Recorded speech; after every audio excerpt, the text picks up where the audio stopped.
today we are going to learn how to make old-fashioned bread pudding. So I am using a brioche bread.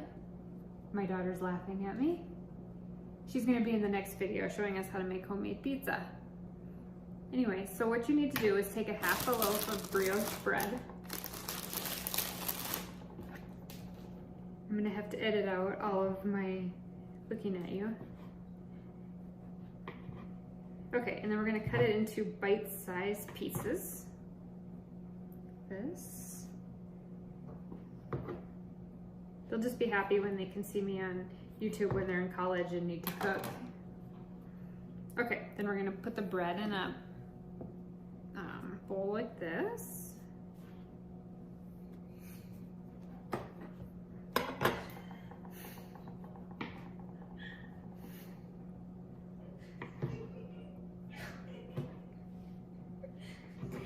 I need to put this on the internet, so don't laugh at me.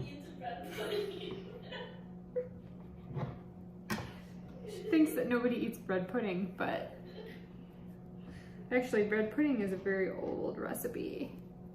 Okay, so what we're gonna do is that. Now we're gonna make the custard part. Okay, so we are going to, I'm going to post the recipe in the comments or in the, you can see it there. So we're going to take butter, brown sugar, heavy cream,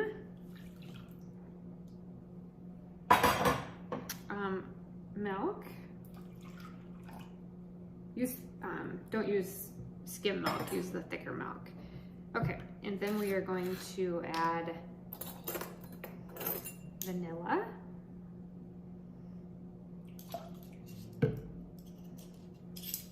And cinnamon. Now you can add lots of different things to bread pudding. A lot of people put raisins in. We don't care for raisins. So we're maybe going to put some chocolate chips in. Do you think chocolate chips would be good in the bread pudding? I'm not eating it. She says she's not going to eat it. So we're going to put some chocolate chips in it and try it. Okay, so we're going to mix all that together.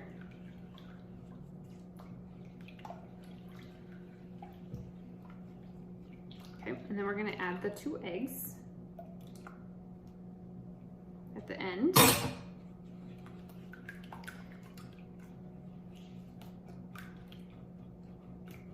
Now we had bread pudding at Disney World when we were there 5 or 6 years ago, and my husband absolutely loved it.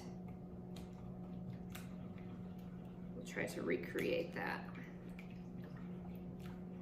Okay, so it's important to make sure you get this all mixed up really good.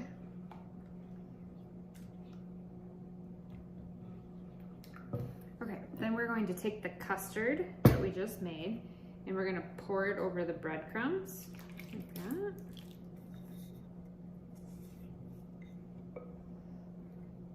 This is kind of a thick, hearty, wintry recipe.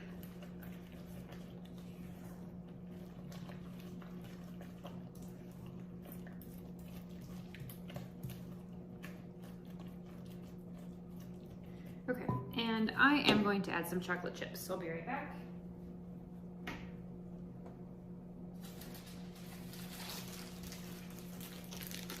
Give it a little bit of chocolatey flavor. Some people put pears, pineapple, I wouldn't say pineapple, maybe pears, raspberries for things in their bread pudding. Okay, I think that's gonna add a little bit more flavor, so add a little bit of chocolate chips. I'll put that in the recipe. Okay, then we're gonna take a pan this size, 9 by 9, and we're gonna just pour this in there. Okay, and I have the oven preheated to 375 already. Okay, now we're gonna bake this at 375 for 1 hour.